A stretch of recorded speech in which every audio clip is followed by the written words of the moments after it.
It's been a few days since the Equal to Heaven prologue animation has been released, and I thought that it'd be pretty cool to showcase the making and production phase of how this form of media works and what I went through, because for me personally, it is such a different form of media and filmmaking as compared to your usual standard live action productions. So with that, welcome to the behind the scenes of the Equal to Heaven prologue animation.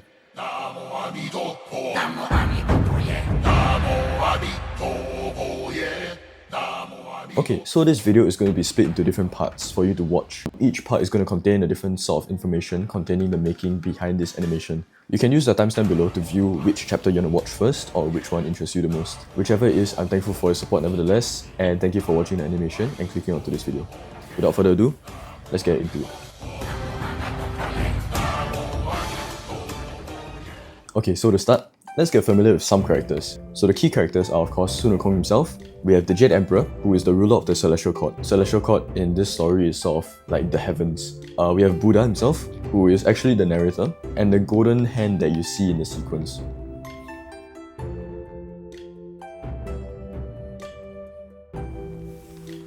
We have Erlang Shen, who is a powerful deity and also a warrior of the Celestial Court. We have Nerza. Some of you might be more familiar with this name. He had an animation a few years back, Nerza 1 and Nerza 2. Nerza is often seen with the wind-fire wheels and also his fire-tipped spear. And then we have Buza, which is Nerza's older brother.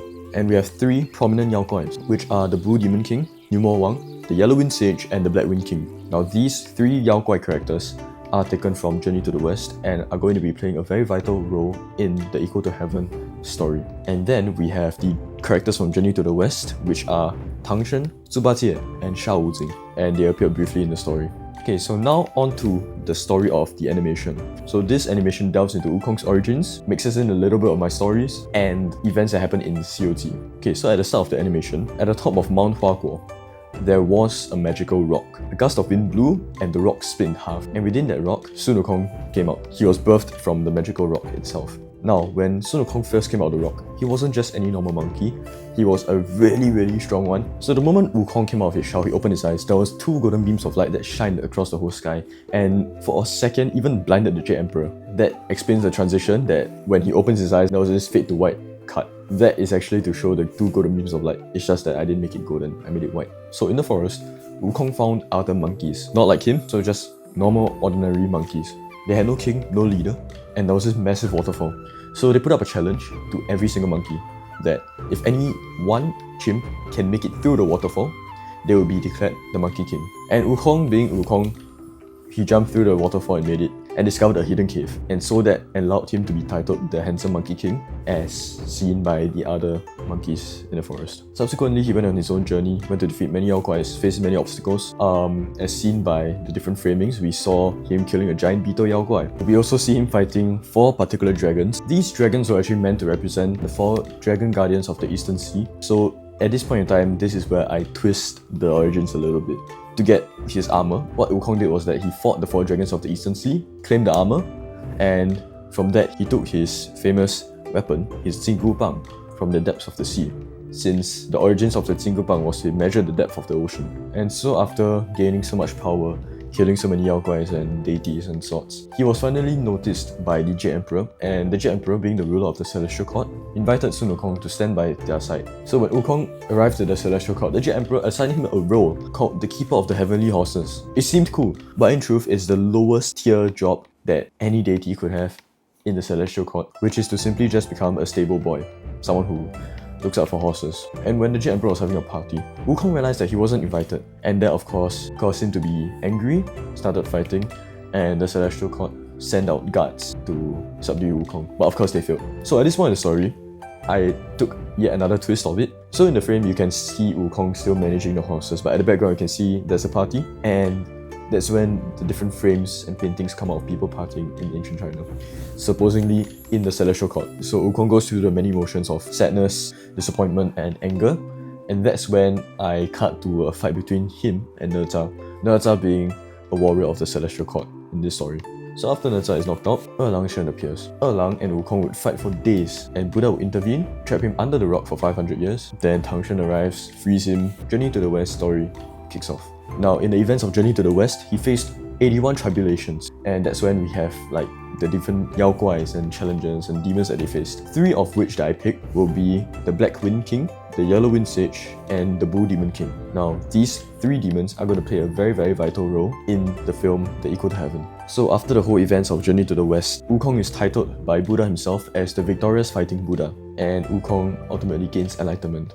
However, for The Equal to Heaven, Wukong's journey isn't done. So the Jade Emperor has many different relics with him. He has 2 key relics, so one of them being the crystal ball that he peers into to see into the future.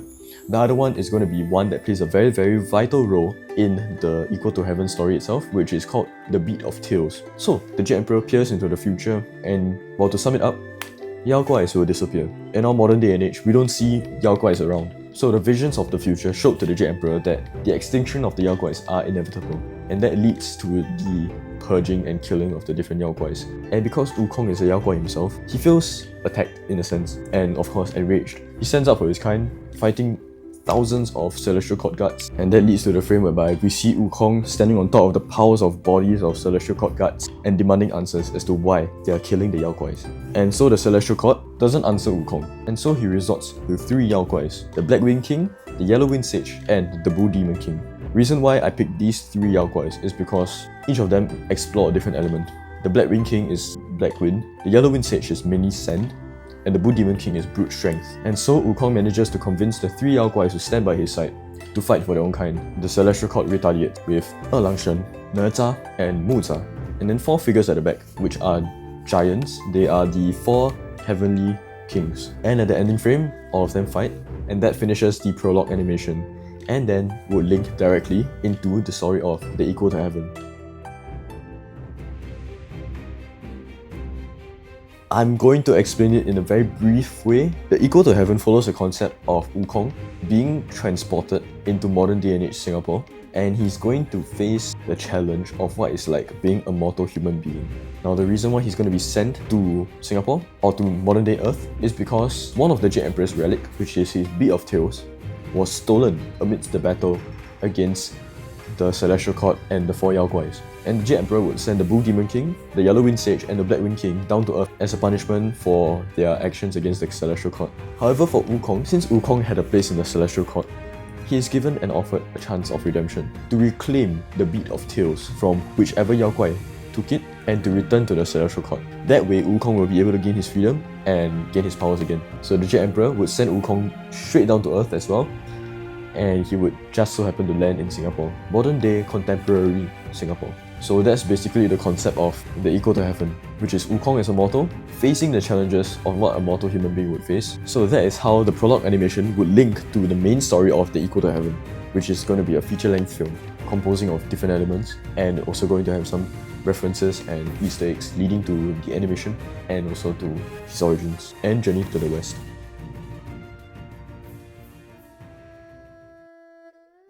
It's a very deep and complex story that involves a lot of thinking and tying different knots together, because I had to do my research and gain more knowledge about the different cultures and different stories from many different sources. I referred to the original novel of Journey to the West, did research on Wukong's origins himself, and had to sort of find places to pluck out and put into the story, and had to tie the knots together. And it definitely is not easy to just take an existing story and add on to it, moreover to twist it into your own kind of setting. So the experience itself is definitely interesting. I really enjoyed it. It was challenging, but at least I know that it's a creative process that I can actually manage. Now, I'm a huge fan of Sun Wukong as a character. I am really in awe of Journey to the West, the novel itself, how complex and deep the story is, how much meaning there is behind it, and how each challenge actually posed and allowed him to have a greater character development for him to achieve enlightenment at the end of the chapters. And I just like how everything ties in together to show how deep of a character he really is. He isn't just a surface level deity or character. He has many levels to it, and he's not just any ordinary monkey. He's a monkey of merit. And of course, big inspiration from a game that I absolutely adore. And the concept of the animation itself came from the game, whereby if you complete a chapter, there will be a chapter animation to conclude your journey in that particular sequence of the game. The game has 6 chapters, so in total there are 6 sequences of animation. Each animation came from a different animating team. So each of the animation styles are different, the pacing is different, the storytelling is different, the form of media itself is different. There's stop motion, hand-drawn, it's a lot. It's insane and it's really, really cool. If you have time, I highly recommend you to just check it out on YouTube. Just search Black Myth Wukong animations. Okay, so now to show the post-production process, I have Adobe Premiere Pro open, and this is the whole sequence of it. So this over here are the music, then afterwards these are the different frames. Yeah, that's about it. I have 6 layers. The whole animation is actually 5 minutes and 51 seconds, but with credits at the end, it became 7 minutes. And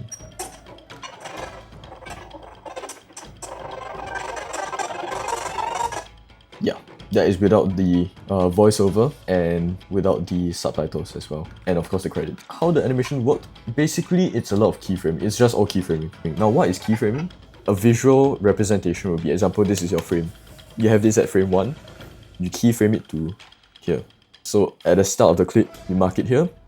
At the end of the clip, you want it to be here, so you mark it here. So what keyframing does, essentially, it just makes it move across to start at the location that you marked it at. That's keyframing in a very simplified term. So take for example this. This whole picture by itself is actually just the 4 dragons, the background, lightning and Wukong. However, I separated into 2 layers, which is just Wukong and the background with the dragons. So what you see in this sequence is that you will see Wukong and the background moving at different paces. So it's more engaging for the audience in a visual manner. This shot in particular, this sequence is one of my favorites amongst the other frames in the animation, because firstly, the colors. I like how there's a brighter reddish hue at the middle to centralize where Wukong is, so that the visuals are, everyone is drawn towards that. And also like its immersiveness, how the 2 characters are flying closer towards the screen. And yeah, this is the post-production. This is how it was like. So I take different stills, like this is actually the thumbnail for the YouTube video. And then this is the thumbnail of this behind the scenes. This is the whole production process. It's much faster than the pre-production or pro-production, which is drawing the frames by hand. It didn't take me 68 days to complete 68 frames. It took me 2 weeks, 14 days to complete 68 frames. But it was every single day, every single hour. Although it was very tiring and very, very challenging, I feel very rewarded seeing the end result, which is this completed. It's really, really rewarding and satisfying. That wraps up the making and behind the scenes of the Equal to Heaven prologue animation. If you are still here, thank you so much for sticking till the end of the whole making of this process. I'm really glad to be in this moment, to be able to have the chance to create this and to be able to really prove to myself that I am more than capable to complete animations and to dabble my hands into different fields of media.